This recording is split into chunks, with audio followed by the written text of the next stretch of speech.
are episode 52 of the Trash Talk Business Podcast. That's right, boys and girls. We've made it a year. Let's party. Let's celebrate. As always, I'm joined by my good cup of coffee. Let's make today awesome. Casey Bubba Lawrence is celebrating with some of Milwaukee's finest, the Miller Lights. If you've joined us here before and you've made it a year, you already know that we're here to talk about growing, scaling, and building your business. Junk removal is our specialty. However, we get into demolition, deconstruction, and really most businesses and home-based services we cover at some point here on the podcast. So thank you for joining us, Casey. What do you want to talk about today? Well, first off, just want to say congratulations again. We lasted a year. That's more than most relationships these days, and I just want to say that it's been an honor. It's been a great podcast. It's been fun. I do appreciate this was you and I sit around one day saying, hey, there's no junk rule podcast. We should do that. I was like, yeah, sounds like a good idea. Here we are. 52 episodes later. We literally, I remember making that phone call to you. I was like, what do you think about this? And you're like, yeah, absolutely. Let's make it happen. And then I remember our goal was just to get through an episode or two, see what happens. And here we are, 52 later. 52 later, and I'm looking thousands at the data.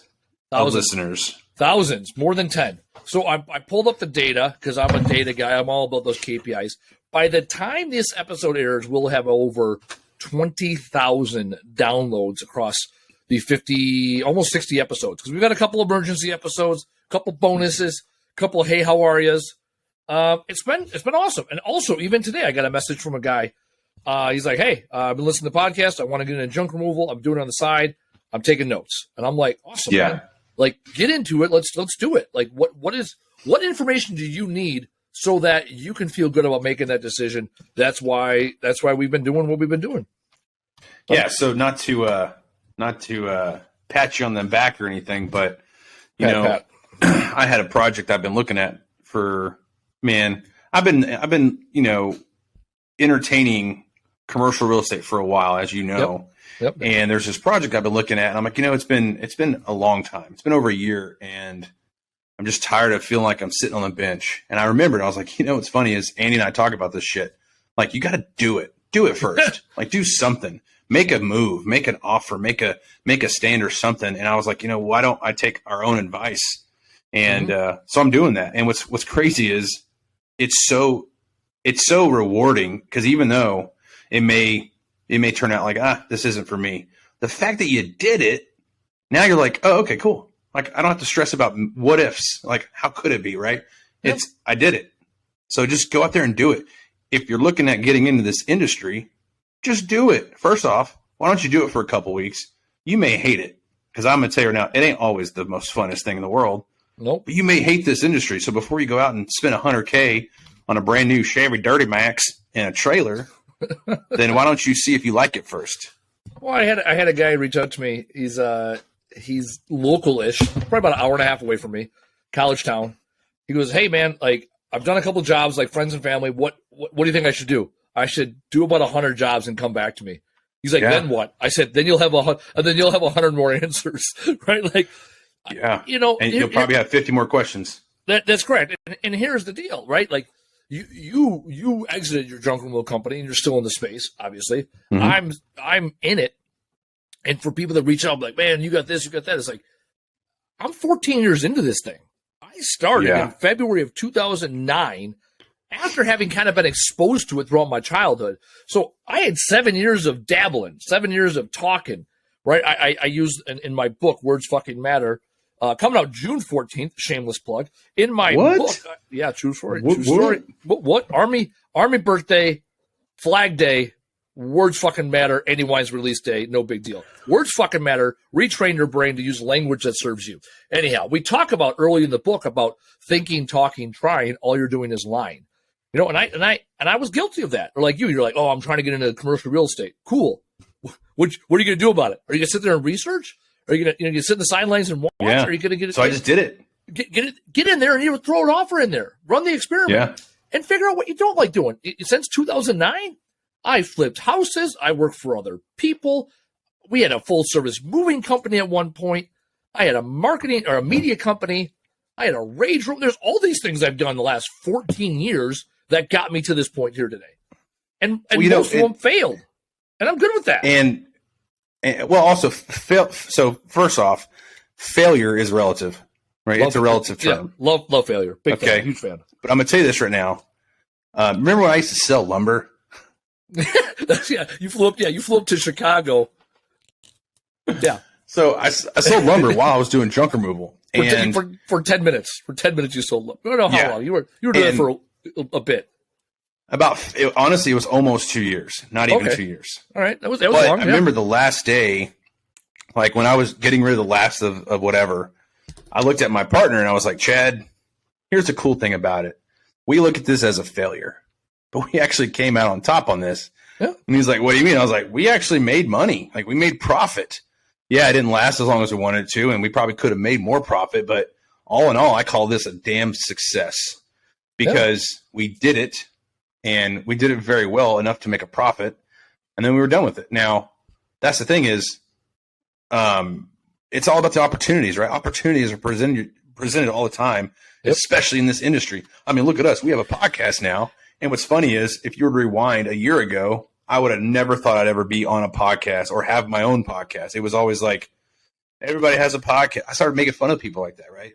We make fun of. Hey, join me for the Tuesday podcast. You know, we have a podcast on Tuesdays to celebrate two Tuesdays. Tuesday, yeah. But that's the thing is, like, we saw an opportunity and we entertained it, and now we're 52 episodes in and we still have ton of room. And that's the cool thing is, you know, someone reached out to me, Dylan. I mean, he reached out to me today. He's like, hey, man, I'm on a lot of these scrap forums, and I noticed, like, y'all have a huge following in the scrap world. And I was like, you know, that's something you and I really don't track as much as junk removal. It's the actual scrap industry. Well, I'll tell you what. Well, my brother Isaac just took in. We go to the scrapyard quarterly as often. We took in 20 Gaylords. Well, it was 19 Gaylords and one pallet of 55-gallon drums of some of the smaller materials. 14,000 pounds of non-ferrous scrap went to the scrapyard. Made a few bucks. Made a little bit dollars. People ask me, "Hey Andy, why do you love brass so much?" Let me tell you a little story about brass. A Gaylord of brass is right around 1,000 pounds. That's what it is, packed. Right. A Gaylord of aluminum is like 200 pounds, maybe 250 on a good day. A Gaylord of aluminum cans uncrushed is like 97 pounds. Anyhow, 1,000 pound Gaylord of brass, $2.40 a pound.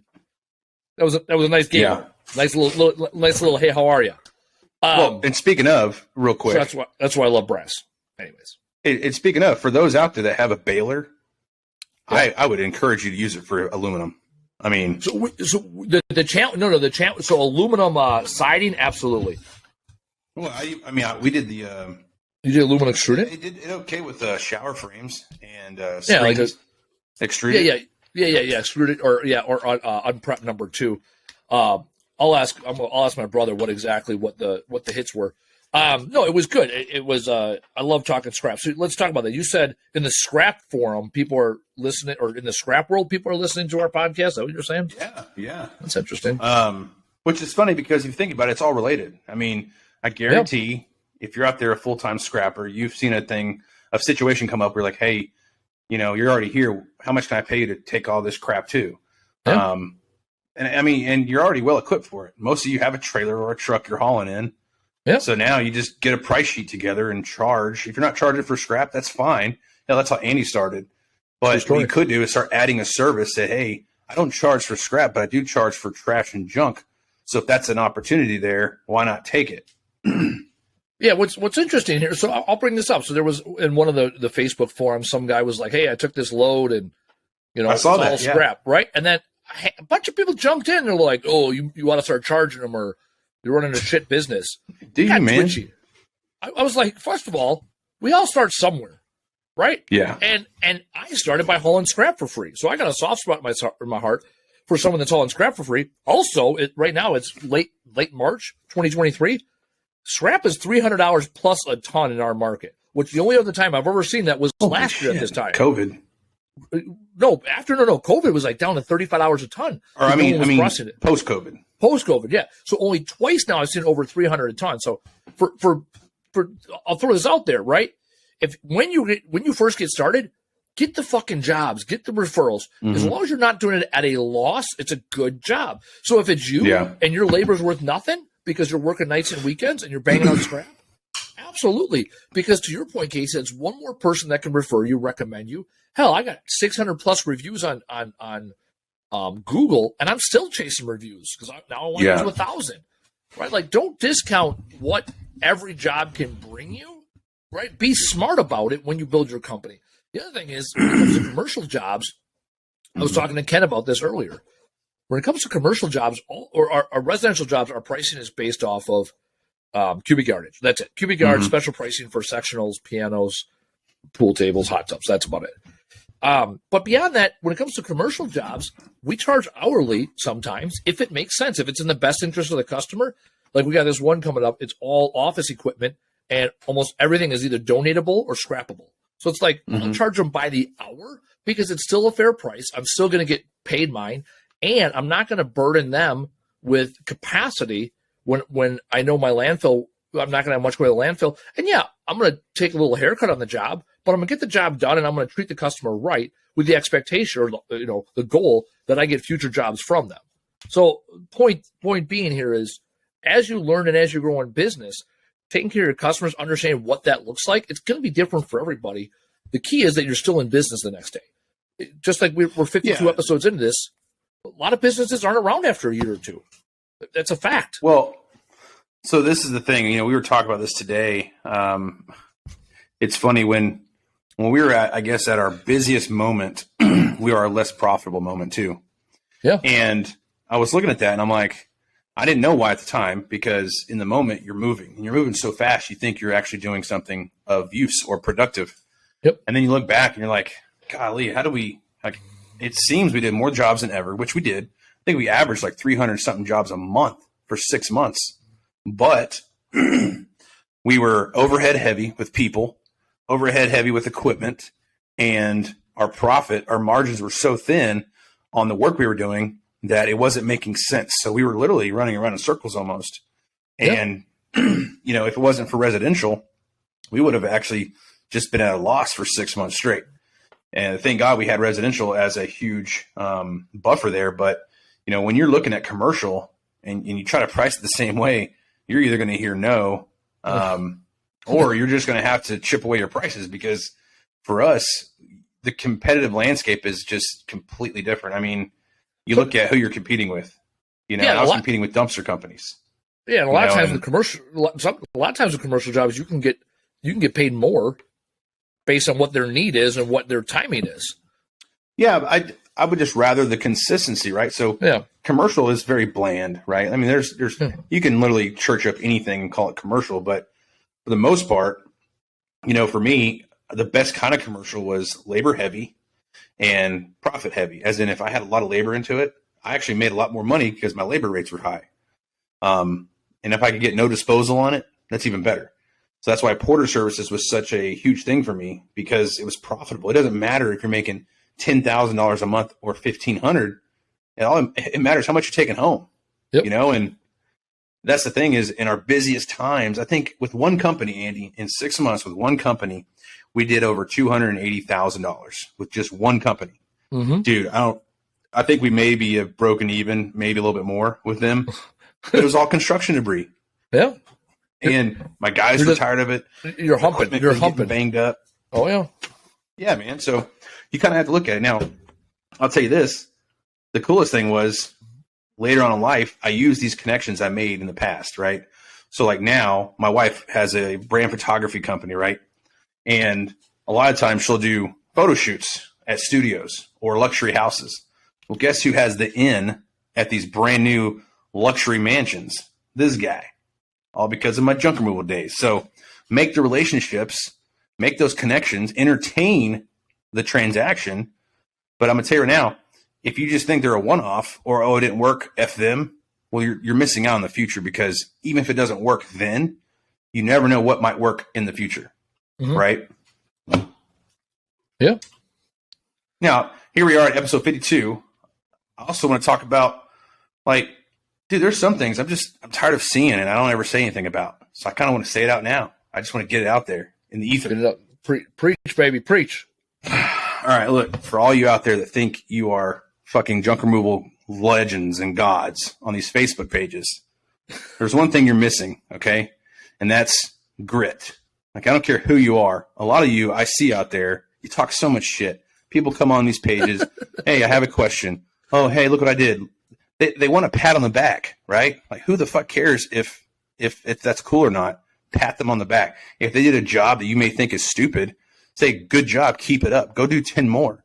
Don't be like, oh, man, I do that on my freaking sleep time or whenever I'm getting off work. Yeah, whenever your part-time job ends, like, you're a fucking loser, dude. Stop talking shit to people who are actually doing a thing. Just pisses me off, man. Like, encourage each other. The junk removal groups are probably the most toxic Facebook groups I have seen of all the different industry groups. It's insane, dude. Well, it's a pissing match often in a race to the bottom, and not just bottom of the price, but bottom of their mindset. And this is my motivation here to why I do the Trash Talk Business Podcast. I want a level of professionalism to be brought across the junk removal world, because I want us to be able to say, hey, these are the guys that do it right, and here's everybody else. And the guys that do it right are the ones that are pushing themselves and everybody else to recycle more, make sure they have the right insurance, that they look fucking, well uniformed and cleaned, all those little things that make a fucking difference. Because if you're going to be the Chuck and the trucks of the world, it makes our industry look bad. If you drive around in a hoopty truck with shit falling out, right, and your lights don't work on your trailer, it makes the rest of us look bad. If you want respect, it works though. Yeah, out of here. Right. If you want to get compensated and treated like a professional, you got to act like it. And the answer that I've seen, especially when we've gone to conferences and whatnot, is be like, oh, I didn't know this and I didn't know that. And that's the whole goal, that we use this forum, the podcast. Also, we use these Facebook groups to teach each other new shit or encourage each other. Hey, have you thought about this? Hey, this is what I've done in the past. Hey, this has worked for me. Also, I'll even go a step further. For the people out there, when you're asking questions, ask good questions and get good answers, right? Yeah. And what I mean by good questions, stop being like, how much should you charge for this? No, like, hey, what's a better way of doing these projects? What have you come across in the past? What's the advantage of using a dump trailer or a utility trailer? Hey, what's the advantage of using dumpsters? Let's share industry knowledge so we can grow. How can I make better relationships that last longer in this business? That's a question too. That's a great question. And it's because it's the different answer with different people. Andy, you create relationships differently than I would. Oh, but 100%. We have a similar goal, right? And that's a long lasting relationship in this industry. So I've been wanting to take. I've been one of the reasons why we held on to our scrap the last month or two. I've been working with a couple scrap yards. I wanted to shoot videos, and no one's having it. They've yet to let me go shoot videos at a scrap yard for a myriad of reasons. Anyways. So, is there anything proprietary there? No, but what it is they don't want, if there's in the background someone's doing something that violates OSHA standards. Oh, I got you. Yeah, the upsides are working. But here's the deal: I went to a conference. I met the CEO of this scrapyard, or not yard, but it's a regional outfit. And I reached out to him. I was like, "Hey, I'd love to have you. I'd love to shoot these videos." He was like, "Yeah, I don't see it happening." Right, and then I talked to the local rep, and he sent it up the flagpole. Didn't happen. And I was decent with the local rep. I wasn't a dick about it. I said, all right, man. Yeah. My brother went there today, and the guy works there. He saw my brother. My brother didn't even know that I had this conversation with this cat, right? But they pull up our account. The guy comes down from his office, meets my brother, looks at our load because he's a buyer. He's like, all right, dude, I'm going to give you the best prices available. Like, your brother was good about it. Like, even when I got a door shut in my face of shooting videos, I wasn't like, fuck you, I'm going to take it to a different scrapyard. You guys suck. No, I'm like, no, they still got good prices. The yard is safe, right? That's a big deal for us, especially when we're taking in non-ferrous, is that we can get in and out of the yard safely with our 24-foot box truck. You go to a small scrapyard with a big truck, it's the math. It ain't powers good. That shit. Exactly. It ain't good. It ain't good math, right? And also we took it past, because they have a couple of satellite locations throughout the area, which would be more convenient. But no, we take it down right to their main location because that's, that extra 20-minute drive gives us the best price. So, like, to your point about relationships, it's like, this is a small industry. You were talking earlier about how people in the scrap world listening to us. It's like, don't go out there and be a dick. I see these other guys who are like, oh, this other guy, fuck him. Like, I'm going to leave this shit on the side of the road. Like, it's like, how is that helping your business? Like, it's not, man. It's not. And that's the thing is, you know, when you and I went to JunkCon, the biggest the biggest benefit that I got from it, honestly, was just meeting the different people in this industry that honestly before that I never had the opportunity nor really wanted to. But, you know, you bring a bunch of people to the same place with common interest, and it's crazy the opportunities that arrive, right? Not just working together, but networking together. And now they have relationships that could benefit you, and you didn't know that before because you didn't have that in, but now you have that in. And if you think about it, you always hear that saying, oh, there's enough business for everybody. But how many people actually practice that, right? Yeah. You have to practice it, because I personally know in my area, there is a ton of business, right? Just my small area, there was like, you know, $18 million worth of junk removal business. And yet I was only seeing a little over one of that, which means someone else was seeing the rest of the 16 and a half or whatever. So instead of saying, oh, you know, I want to be the best in the business, cool, practice that, but realize there's other people there. Yeah. And you can get connections from them. 100%. Now, I will say someone actually reached out to me recently and said, hey, how do you pay for subs? Right? How do you, because I got a buddy with a truck and a trailer. I'm like, I don't. And I can't remember if we've covered this in past podcasts. That's where I draw the line. I'll work with other guys. You can hire me out or send work my way. I've sent work to other people, like the whole job. Like, hey, here's a person you want to contact. It's inconvenient. It's out of your area or it's not a good fit. I got no problem. Or I'll recommend someone. I mean, I get people that call me from like other cities, and if we have a listener or someone I know personally, I'll recommend them in another city. Yeah. What I don't do is hire or build. I don't build my own competition. So that's one thing. That's where I draw the line, because I gotta draw the line somewhere. I gotta still do what's best for my business. Also about labor. Also about labor. I'm not gonna talk about the job. I'm not gonna talk about the truck or the trailer. Now, also about trucking. So like a whole other trucking company, right? I do that all the time, whether it's dumpsters or like when back Amazon. in the day, more, or like with you when you did a lot of your demolition, you subbed out 25-yard dump trucks. It's like I'll sub that out, but I'm not going to sub out someone to do the junk removal job, because then I become a trash broker, and that's not interesting. Well, and also look at what you created. So I thought about this the other day, right? And I encourage everyone out there that owns this, a junk removal business to think about this. You don't just think about the effects you have on your employees and customers. Think about if you're inspiring them or not, because I've had, I think a lot of this was due to the fact that you lost a guy recently. Yeah. It's the shittiest of things, obviously, especially his age.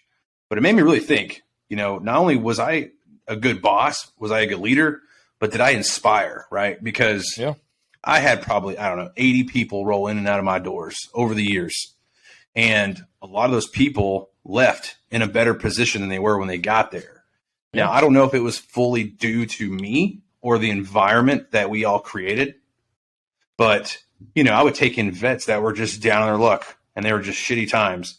And I remember whenever they would move on, quit or whatever, normally it was a good opportunity that they were, entertaining. It wasn't just like they just left. It was like, hey, I got a pretty cool job working at this company I've been trying to get in for a while now. And I started thinking, man, I hope I inspired people, because you're really not much unless you're inspiring someone. And if you're owning these businesses and you have all these employees, and at the end of the day, if they're acting like it's just a job, well, then you need to start looking at them as just a number, because you cannot afford to say, hey, I'm the boss. That anybody can be the boss. You need to be the leader of these businesses. 100%. If it's just a job, it's because you're treating them just as an employee, right? Yeah, and that's the thing. It's their family. And I saw that post. You had a memorial there, and I'm like, you're right on point. Like, you said the best, like it was a family business, and it still is. And that's what's crazy is you really do create a family environment in this industry, because everybody is doing the thing in the shittiest environment sometimes. Yep. And at the end of the day, if you can smile, pat each other on the back, go home tired, hey, I call it a good day. Well, and that's the thing. So I'll lean into that a little bit. So one of our guys, 24, he's been with us since he was 18, just turned 19. So almost 6 years. He was with us, or he was with, like 5.5 years, took a year break, went down to Florida after COVID's, came back, whatever. named Tommy Bigwood. So Tommy'd been with us since 18, 19. He was a dishwasher with some experience in moving. We hired him on. And he by the time he left us, he was the number one team leader. And so he died of a heart attack in the middle of the sleep. They don't have the autopsy, not sure how it happened.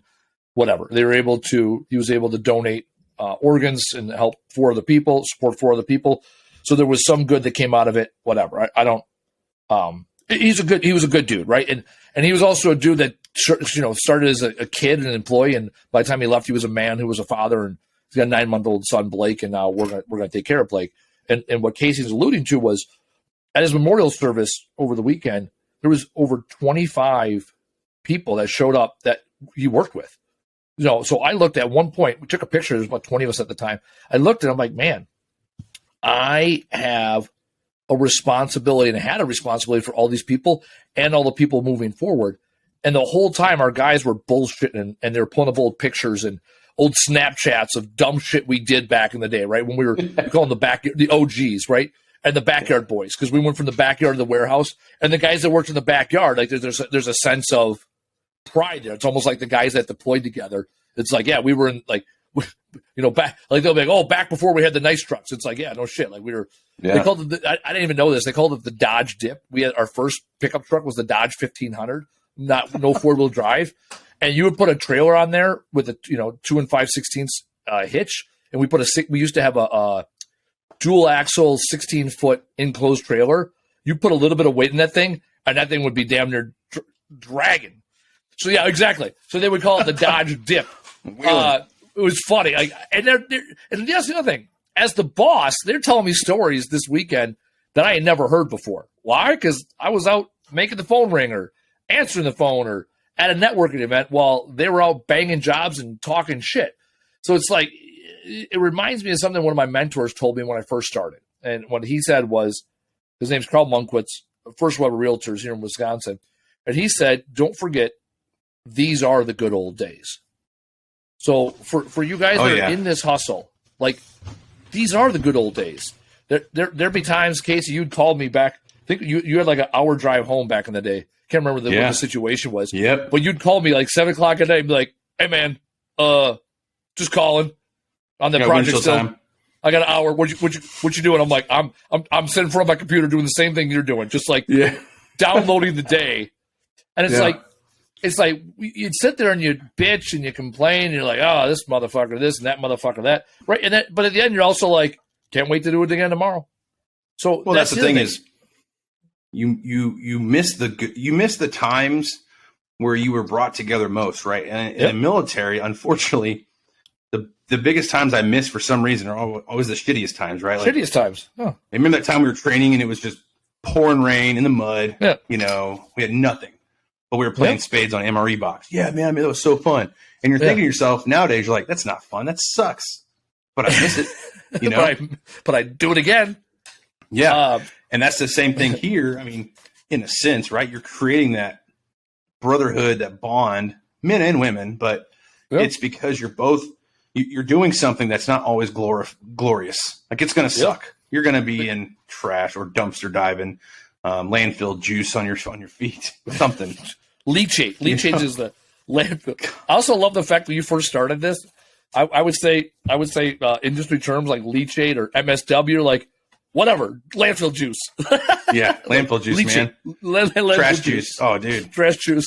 And we would always know like which disposal sites were the worst, right? The transfer stations were always the worst because they're, usually they're in a building. It's just in Texas, it gets so hot. It's just imagine the humidity and musk. Oh, and you can't use a lot of transfer stations. They got them like orange lights or yellow lights, and you can see every dust particle because it's swirling. They had these hoses installed. I remember this was in Fort Worth. They had this transfer station. We used to all the time use it there. We would give a case of beer to the main guy, and he'd let us go through for free sometimes. And that's how she goes.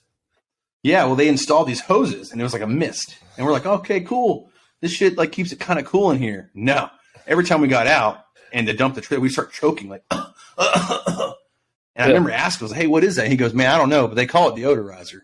And I was, he goes, I don't think it is, though. It just sucks. I can't breathe. Here, I had to look this up because I never know what this is. Hydrogen sulfide is a colorless, flammable gas that smells like rotten eggs at low concentration levels in the air. All right, hold on. It is commonly known as sewer gas, stink damp, and manure gas. At high concentration levels, it has a sickening, sweet odor. That's the sweet, sweet smell of success. Oh, man. Right? Smells like money. That's what do you call it? Stink damp? Trash damp? What do you call it? Stink damp. Stink damp is one of the proper nomenclatures. According to WA.gov, what is this? Like Washington, Washington State Department of Health has stink damp official. Hey, stink damp. It's basically the bacterial breakdown or decomposition of dead plants and animal matter. That's how it, that's where it occurs in nature. It's heavier than air, so it goes in low lying areas. Yeah, that's when you're down and downhill. So I used to work down and downhill from the landfill. And so the landfill is like it's a hill, obviously, right? And we were in like the lowland, almost like a wetland. I mean, just like 100 yards, 200 yards. You just broke your chair. All right, for those of you guys listening at home, that cracking sound you're hearing, Casey broke his chair. Casey got himself kicked out of his what do you call it? Of his office space on March 1st. Yeah, we didn't talk about that on the podcast, did we? You want to talk about that now? We want to talk about relationships. Hey, he didn't. It was whatever. I left it, and that's all that matters. That's all that matters. Yeah, he was a garbage human being. Yeah, if you want to leave your office space, pack your shit up on March 1st, and when he asks you for a rent check, tell him to get fucked. That's a way. That's a way of doing it. I'm not saying it's the way. Anyway, so what? You back at home now? Your wife's gonna be pissed. Office. There you go. Your wife's gonna be pissed when she finds out she broke her fucking nice chair. Probably a Shabati chair. That's why it's my office chair. It's your office chair. I broke in the kitchen. Same thing, leaning back on it. There you go. Well, maybe that's telling you something. Maybe you should slow back down. to damp moist. Jesus, now you're trying to avoid that. Dank stink. We're gonna call it dank stank. Dank stank. Actually, oh my gosh. Real quick, I'm gonna I had Taylor, our producer. I like to call him our producer because it makes it sound bougie. Anyways, I had Taylor, the guy behind the camera, run downstairs real quick and grab this book. So I was told to read it. I haven't read it yet, but it's called Raving Fans by Ken Blanchard. He's the one that wrote 1 Minute Manager. I read that book back in the day. Anyways, I was thinking about this. This is all about how to make raving fans out of your customers.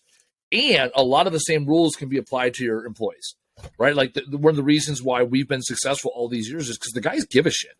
Like they give a shit about our customers. They give a shit about what we do. I'd say majority of our guys here didn't give 2 shits about the environment before they got here. And now they're like, oh man, no, we can't put that there. And they're training up our employees. Like for the guys that are listening, yes, you got it. You got to become a student of the game. You just have to pass it on. I did. So they say 10,000 hours to mastery. That's the hillbilly math, right? 10,000 hours. I would say now I'm a master when it comes to junk removal because I've done it. Well, because I've done it 5 full years, right? I did the math. The other day. 5 full years, averaging 40 hours a week, right? That gets you 10,000 hours. That's true. And I'm like, okay, right? The math says I'm a master according to that, right? In running a junk removal business, I've done it. I got at least 10,000 hours in. And I'm like, man, there's so much I got to learn yet, right? Okay, so I mastered parts of it, and yet. And that's the challenge. It's like if you're going on these Facebook groups, swinging your fucking hammer, be like, I'm the biggest guy there is. I done did 10 trailer job yesterday. I don't know. That was kind of Southern accent. By the way, we in our minds, Southern is all we have. Southern accents. That's all we got. That's all we got. That's correct. I was going to say I could probably do one. We had them kids from California that were like, "What's your marketing plan?" Like Facebook. What else? Google. What else? Snapchat. All right. Anything that doesn't involve a computer. What's that? bro. There's networking events and stuff. Like, how do you get jobs, bro? Like the internet is awesome. Yelp. You ever heard of Yelp? I told you I talked to that one cat down in Newport Beach. $250,000 business. Yelp. The only place he got jobs. Him and his buddy. Like, God bless. Well, that's the thing is, dude, if you find what works and you double down, why not? Why not? I'll answer that question. Because you can get one truck on the road. That's why. I don't mean do everything. I'm saying double down on that, as in, hey, if Yelp works, double down and multiply, right? How do I get 2 trucks getting $250,000? You know, that's what I'm saying. Yeah. 3 trucks getting $250,000. Correct. Yeah. Find 4 verticals that get you $250,000 piece, and that's how you get $1 million a year business. There you go. That's right. It's carry the one. It's that simple, right? Simple, not easy. Simple. The first time you and I talked, right? This was years ago, right? Jesus. This is the first time we talked, and we were getting along. By the way, not like talking shit on Facebook before we actually talked. But you said something, and it was very true, and I've used it since that day. Junk removal is simple. It's not easy, but it's simple. And the junk removal industry, to run this business, it's a very simple process, but it requires hard work, hard ass work. Mm-hmm. So remember that. Simple, not easy. 2 different things. Well, you also have to develop processes that work for you. And processes, because I talked to a guy earlier today up in Vermont, $162 a ton at his landfill with like a $60 minimum, right? His processes are going to be different than name that guy in Florida with $14 a ton. My gosh. Or whatever, down in the Southeast. I'm not picking on Florida. Pensacola. Sure. Was it Pensacola? $15. It was like $15 a trailer. Yeah, $15 a trailer. Yeah, that's what it was. Stupid. Like, your processes are going to be different. The point is, you have to have a systematic, thorough, repeatable process. Because if you want to get out of the truck, you got to be able to explain why you make certain decisions to someone you're paying $15 to $18 an hour that does not have as much of a vested interest as you have. Right? Mm-hmm. You have to explain the why. You have to motivate them, but you also have to explain it. You have to explain it like you're using a crayon on a piece of paper, 8.5 by 11. That's about the bandwidth that you have. Yeah, that's exactly right. So one of my clients got their first big demo, right? I saw the pictures. Yeah, Facebook there. Yeah. So they've been in business for 3 years, rebranded. They got out of the franchise. Congrats to them. And they, it's funny. They were like, hey man, we got this thing come up, should we look at it? And I'm like, always look at it. They go, what do you mean? I was like, you always look at the opportunities. It doesn't mean you have to go through with every single thing, but look at it. So, obviously I met him at the site and we talked about it. We went through the whole process and he goes, hey, look, this is my first time doing a demo this size or anything like this. What would it take for you to help me? And I'm like, well, here's the thing. I'll help you, but I ain't doing shit for you because they won't help you. So I made him a deal, and it's funny. I gave him a ballpark of what I would quote.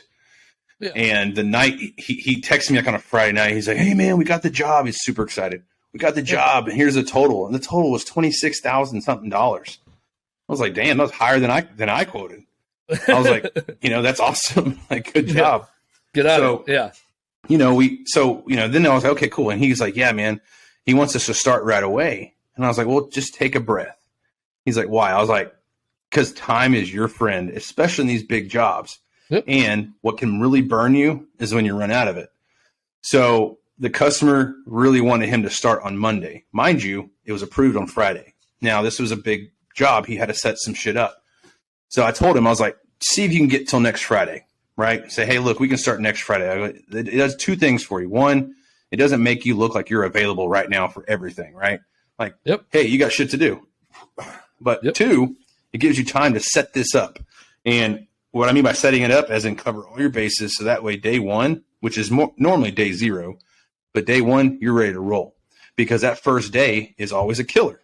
Your first day, I always call it day 0, because nothing happens. It seems like first day on every big job, it's a shit day. Yep. But that's also when you're figuring shit out.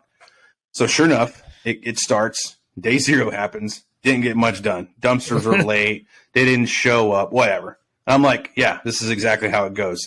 Well, they're in an area where you are required by law to use Republic Services dumpsters as your means of disposal, because Republic has a monopoly in Texas and they pay the cities and all this other shit. Anyways, shout out to the VP of Republic, by the way. So anyway, this job goes down. I met the CEO. He's a nice guy. Nice guy. Yeah, they're all nice, man. Donald Trump's nice. So is Joe Biden. But look at, you know what I'm saying? Like, hey. But anyways, But so the job starts, and it's crazy because this whole time he's keeping me updated, and I'm there for him. I was there like the first big day, the whole day with him, just to make sure he didn't like fall in the pool in an excavator or something. But the end of it all, he's like, dude, my head hurts from all the mental bullshit I had to deal with. But man, that was the funnest thing I've ever done. He goes, I don't even know if I'm going to make any money, but I don't care. And I was like, the first big jobs are never about making money. They're always about learning how to get more of these and do them right. And sure enough, he kept it. I mean, this notebook like this. Yep. Every day he was writing shit down. Like anything. I told him, write it all down, dude. I wish I would have done this. Hey, what's the average time it takes to get a damn excavator delivered, right? Well, I ordered it on Thursday. It got here Wednesday. What the fuck, right? I mean, write everything down. And he did it. And what's cool is when he walked away from it, he's like, dude, I would have never had the balls to do this unless I had someone pushing me. And I'm like, well, for one, you're a client of mine. That's my job. But for two, we push people because they don't even know where their limits are. And how are you going to ever know what your limit is if you're not willing to push a little further? And that's what he did, man. And now he has a $26,000 job under his belt that took him 5 days to do and 2 guys.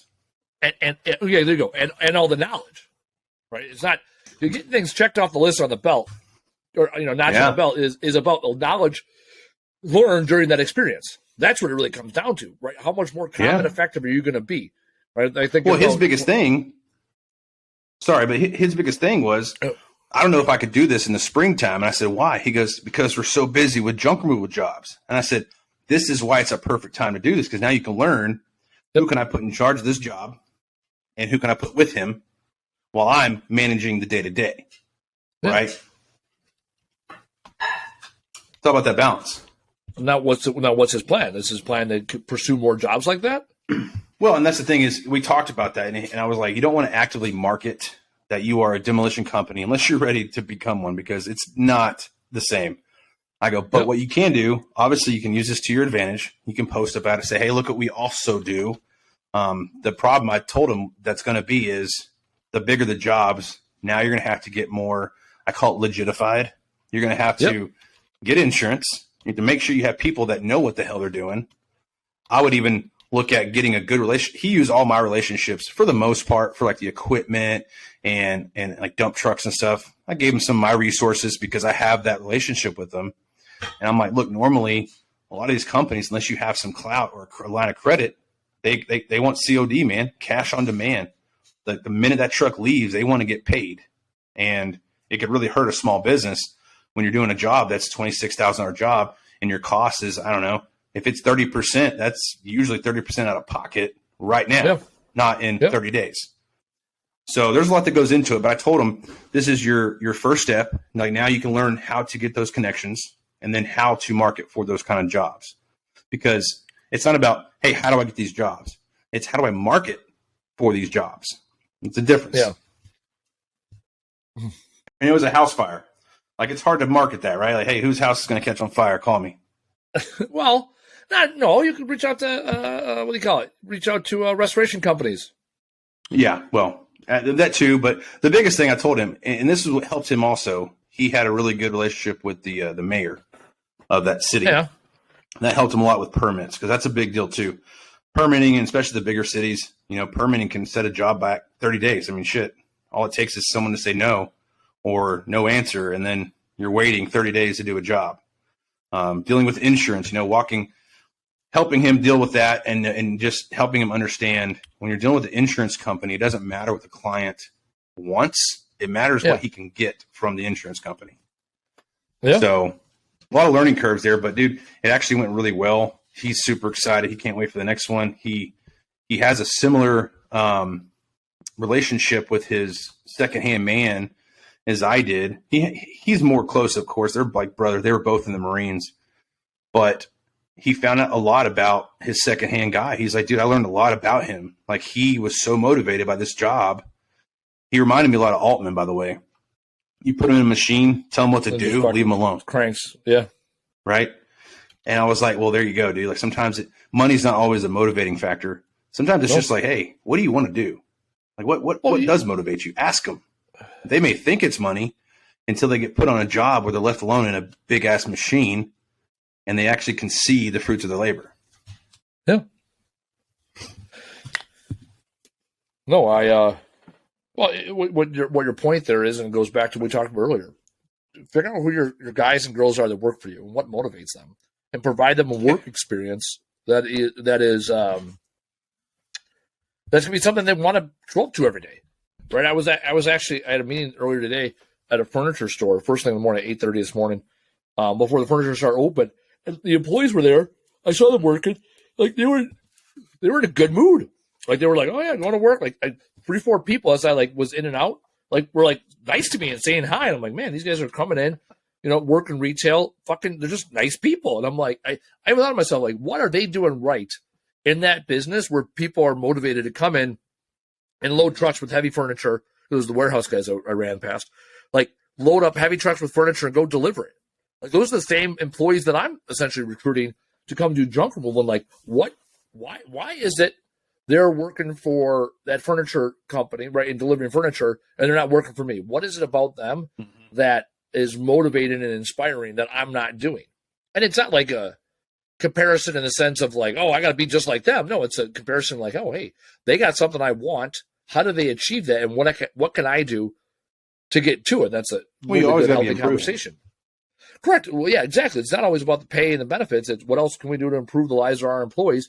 And a lot of the stuff doesn't cost you anything. It is, right? Do you have a mission and vision? Do you share with your employees? Are you transparent? Are you letting them know what how are you letting them know that what they do matters? Right. And they hear from the customers, right? Often our customers treat us and our guys great. Yeah. Whether it's tips or no tips, they can see it every day. But what are you doing, or what are we doing as a leadership team to continually encourage our guys to show up ready to work every day and kick ass, Well, what seemed to motivate my guys a lot was when they would get tipped pizza or food or some shit from the clients. And they're like, oh yeah, man. And they're so happy. I'm like, oh, okay. So you'd rather almost have that rather than a $10 tip. Cool. But that motivated them. Just I also noticed our good. So we would have many people pick up from us from our warehouse, right? Different nonprofits and different vendors. Well, one vendor was Goodwill. They did a weekly pickup. Same 2 guys every single Tuesday, I believe. They were always in a good mood, no matter what time. They'd show up. Hey man, how y'all doing? This is great. Yeah, what do you got for us? And they would always help us out, always in a good mood. And it's because they had flexibility in their schedule. And I was like, well, what does that mean? It's well, every week we can sort of have options on when we want to work. If we want to keep it the same, we do. If not, then we can change it up. And so I started, adding some flexibility to our schedules. And I realized on Fridays, my guys loved the opportunity to get off work early, even though they may not hit their 40, or sometimes they know they can get a little overtime, but they still would rather go home early. It's because they have value in that time off, right? Yeah. So you have to see what motivates them. And, we never work Sundays. So one of the requirements for us, when you work full time here, you get 2 days off, Sunday and then another day. That's just how it is. If you're a full time guy, 40 hours is it's the standard. That's what we want you to get to. Yep. But then again, we'd also tell them, hey, look, sometimes it may be less than 40, but we're going to try our best to get you 40. So you just have to figure out the motivation behind that. I think for us, what's helped me with this podcast stay motivated about it is the feedback, the real feedback too, not just the stroking the ego feedback, the actual feedback that I've seen come through the lines, whether it's Facebook or the YouTube or whatever. Asking questions about hey man, what do you think about this? And then learning from those people. It's wow, I actually learned a lot from my own clients, not just listeners, but my actual clients. I learned a lot from them. And it's because, just like you said before, man, you're considered a master, right? Well, technically I am too. If that's what it takes, 10,000 hours.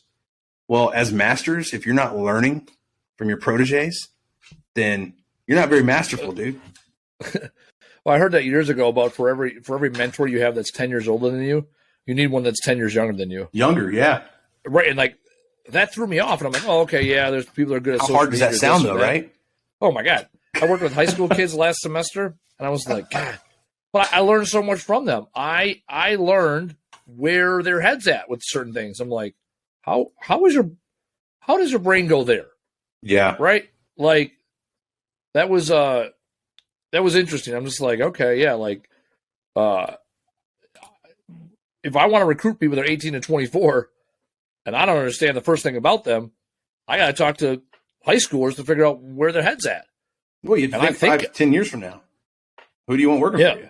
How are they going to be thinking? Well, yeah. And I think I'm young. Turned 39 last week. Math says I ain't young no more. I know. I'm officially in my late 30s. I'm 40 next year, Casey. Yeah, I'm 34. I'm hanging old. on. Dude, you're hanging on. I mean, you look terrible, and you're gray. It's okay, though. I mean, you're already married with 2 kids. You've already cashed in. You've cashed in the chips you had. You're good to hook. Yeah, little salt and pepper. Little salt and pepper, no big deal.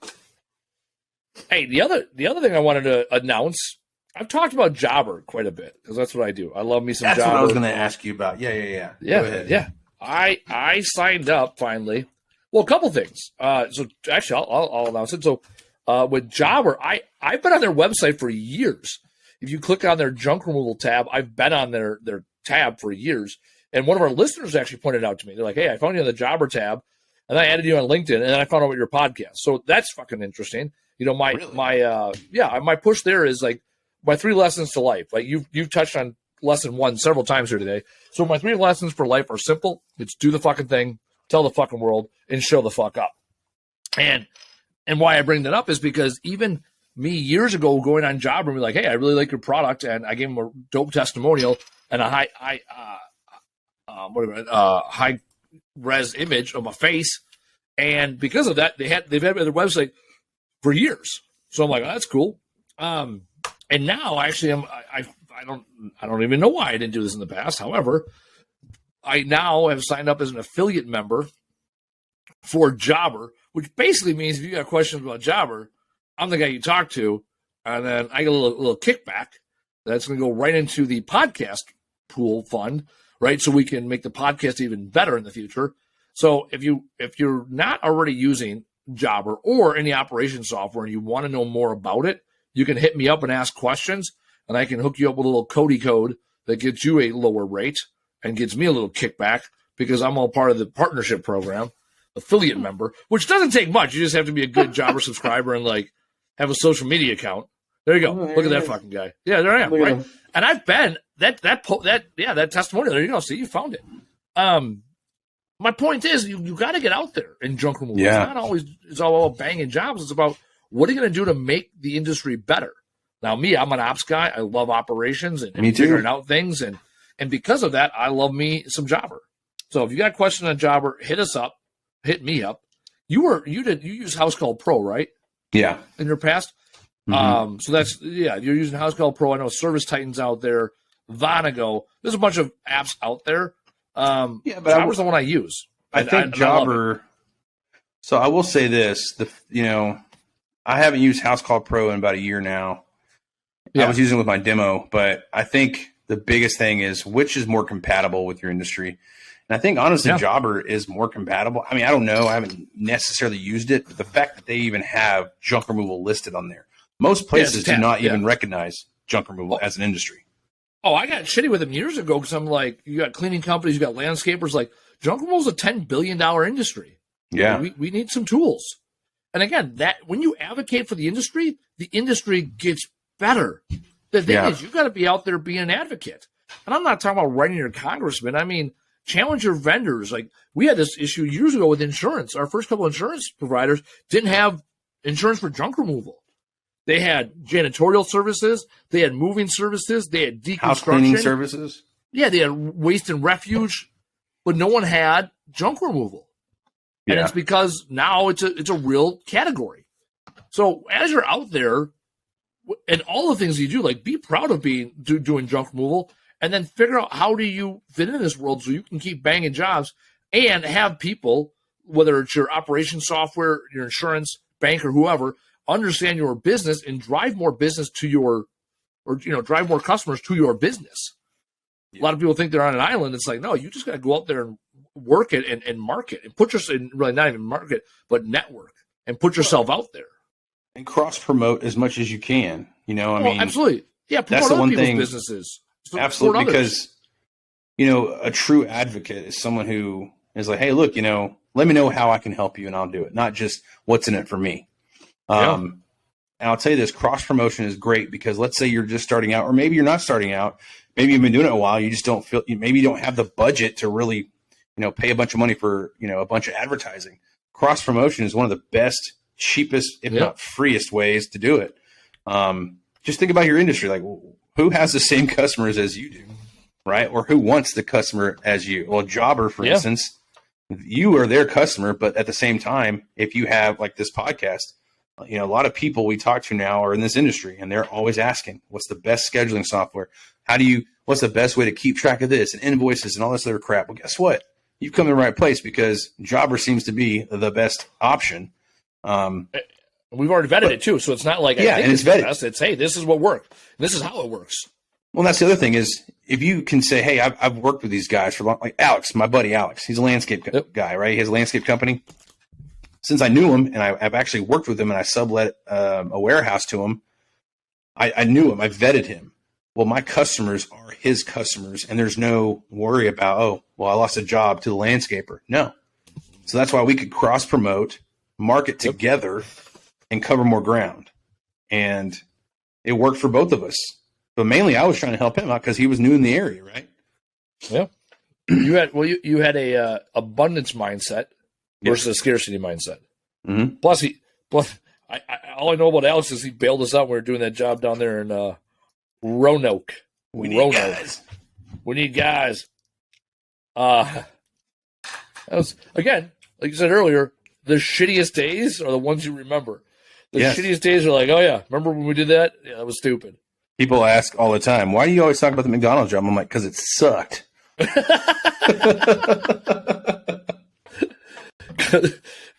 Because Casey's wife almost divorced me from being Casey's friend after about a month. We learned so much. Oh yeah. Oh, even my girlfriend at the time, she's like, "Why don't you have these answers?" It's like I can give them the answers, and then they'll yell at me when they're wrong later. Like I'm not going to give them. Just because people told me stuff doesn't mean it's the answer. Doesn't mean I'm confident in it. Like, it was cool because we got to see a different side of things too. It was not our norm, Oh my God, no. We got to see a different side of ourselves. Like, hey, how do we go do a corporate job? Like we're used to even a long junk and wool job is like 3 days, 4 days. Yeah, you broke the chair again, didn't you? Yeah, I did. It just popped. Golly. I'm gonna text Monica, tell her to get you an office. Ain't you got an office chair upstairs in your old office or no? And yeah, but the thing is, I'm on carpet. Oh my God, man! First world problems. I heard one. All right, get with a little piece of plastic from Office Max. Yeah. No, that McDonald's job was different because it's like when you're doing a job that's like 2 or 3 days, it's like all right, you'll figure it out, whatever. This was 2 or 3 months and not in the same location, so it's like keep doing the same thing over and over in different locations, different time zones, different employees, different managers. And we had to be nicey nice. And it was still kind of cold. People just randomly flying home in the middle of the night. Oh, yeah, that fucking guy. Tony, not Tony. Yeah, it's one thing when your employee doesn't show up to work the next day. It's another thing when he checks out of a hotel, flies home, and then tells you owe him airfare. That's a whole other thing. That's oh my gosh. Yeah, when people are like, hey, what's some shitty employee stories? I'm like, paper cuts compared to what we dealt with. Oh my God. Well, and also, it was over a girlfriend, that guy. Oh yeah. That's the other thing. We talked to him like, hey, I got married? No. You have any kids together? No. Oh. No. So and he was throw away a really good paying job for that. Okay, cool. Yeah. And 2 weeks later, we sent this, we couldn't even send his check to him because he didn't live there no more. No. So that's the other thing.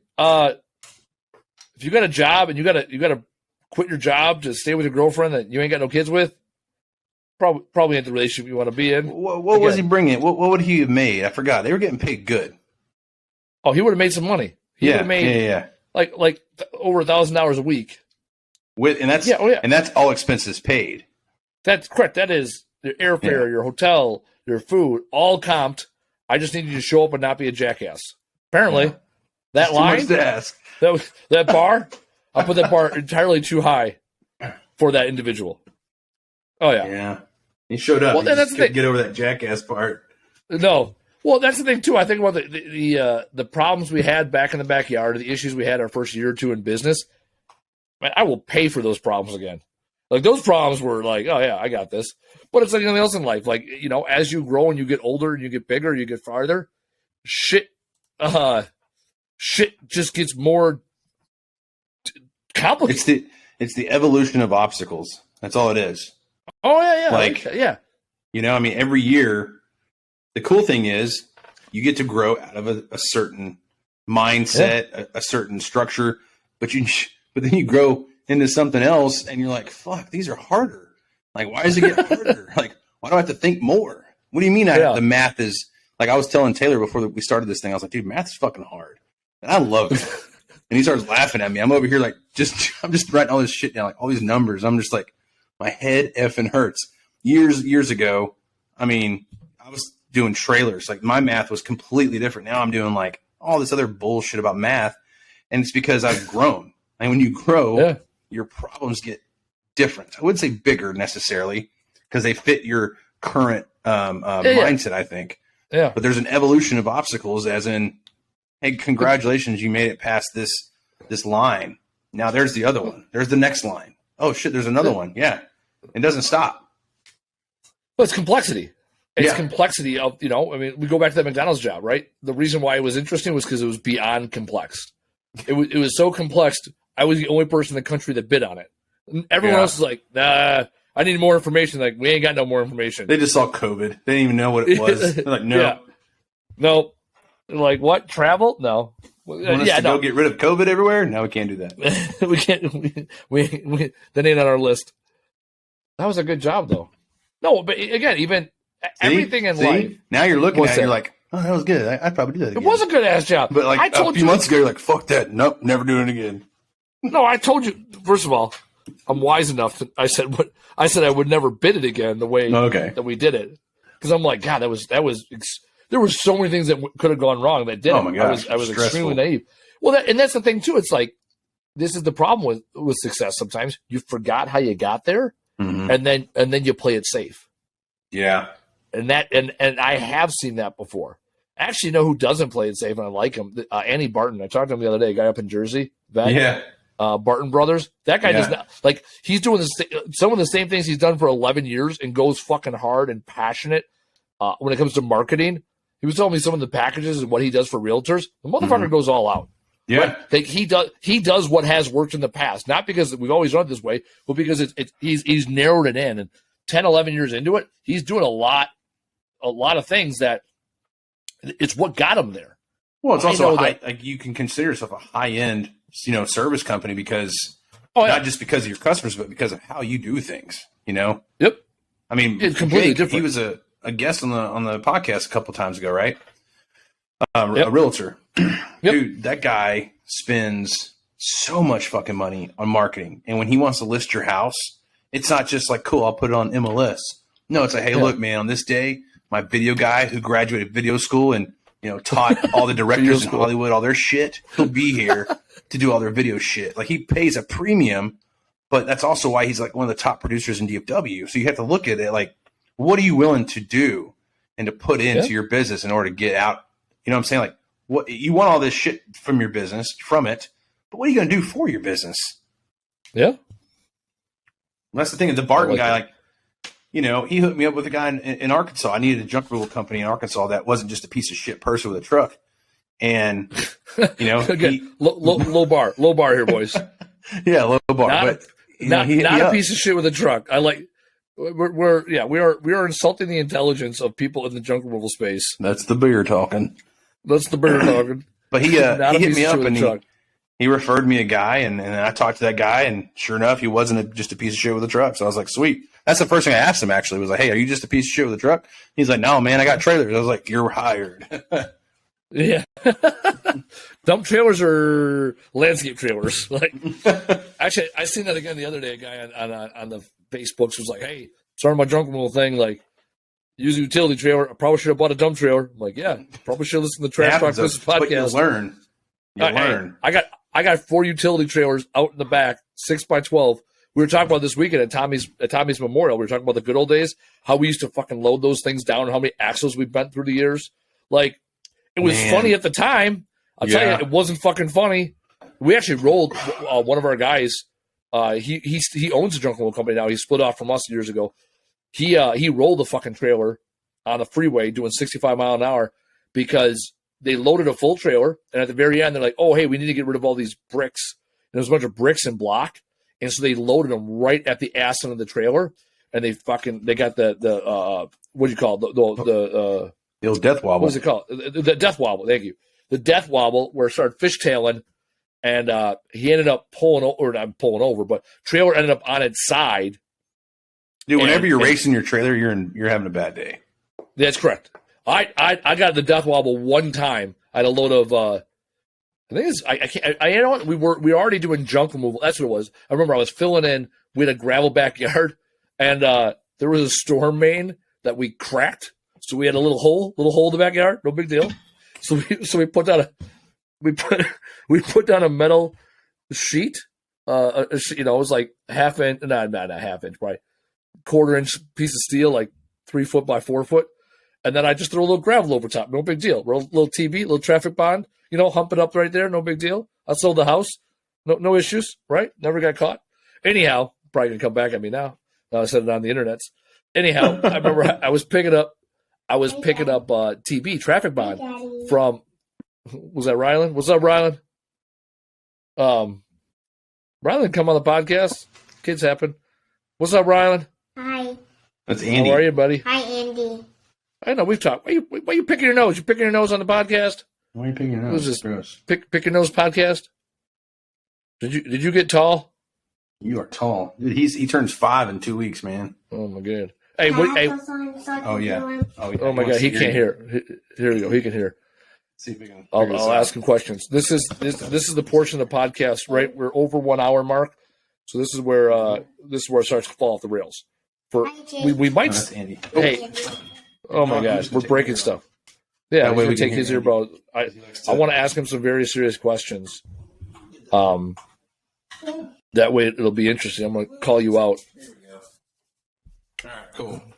Now You good? Now I can't do it. you can't watch. Oh my god! Listen, 5-year-olds. Hi, Andy. What's going on, Rylan, brother? Hi.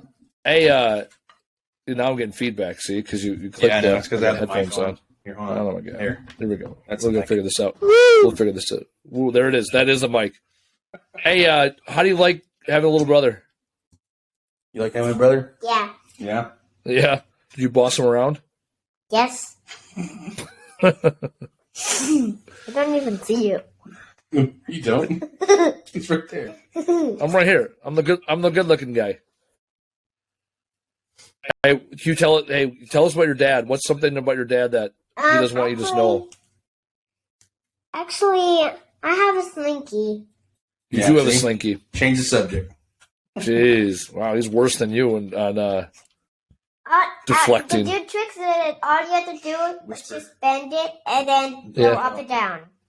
See? That is correct. That is. All right, now tell Andy something about Daddy. It's really cool. Not loud. Quiet. Daddy is so awesome. See? That's all you gotta know. That's paid. No, I was in Costco a couple weeks ago. I was in Costco a couple weeks back with my daughter, and I was like, her name's Penelope. I was like, Penny, I'm awesome. Just ask anybody. She's like, no, you're not. We're in the near frozen foods. Next lady that walks by, I was like, hey, am I awesome? She goes, you are absolutely awesome. My daughter, she was impressed and angry all at the same time. So for the kids at home that are going to inherit your junk removal business someday, I empathize, sympathize, whichever word is right there. I don't know. Anyhow, all right. Casey's got a cat on his lap. I got to get back to work. Some of us got a shit to do today. So what you got, Case? What is your top takeaway from today? Episode 52 of the Trash Talk Business Podcast. 1 year into it. Top takeaway. Top takeaway. Well, after 1 year, I've learned a lot, not just from listeners, but from being in this industry. my top takeaway is do it. Just do the thing. Get out there, try something new. I know you don't like the word try, but for all those that use regular English like I do, go out there and try something new. Do the thing. Figure it out. If you like it, keep going. If you don't like it, obviously it's not for you. And my last thing is share this podcast. Share it. Let's grow it. Let's make this thing bigger and better for everybody, and let's share more information. Yeah, well, I will argue they're 100% right. It's not about trying; it's about doing the thing, right? Also, I did register the trademark for do the fucking thing. No big deal. I need royalties. Of course you did. I need royalties every time someone says it. I gotta get paid a nickel a time. I'd have like $7 by now. So, anyways, golly, that's where I'm at. All right. So do the thing. Share the podcast. Learn the stuff. I'm gonna go a little direction, a little direction ski. Don't be a dick.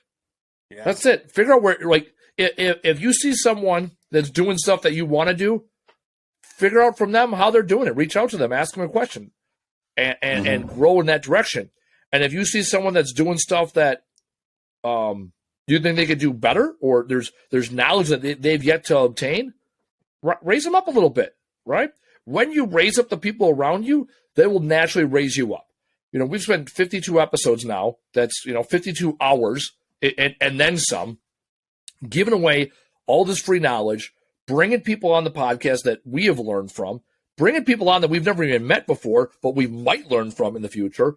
And it's all about raising the bar, because I can tell you, I have learned more in the last 52 episodes from Casey, our other listeners, people on social media that hit me up. I have learned more than I have taught.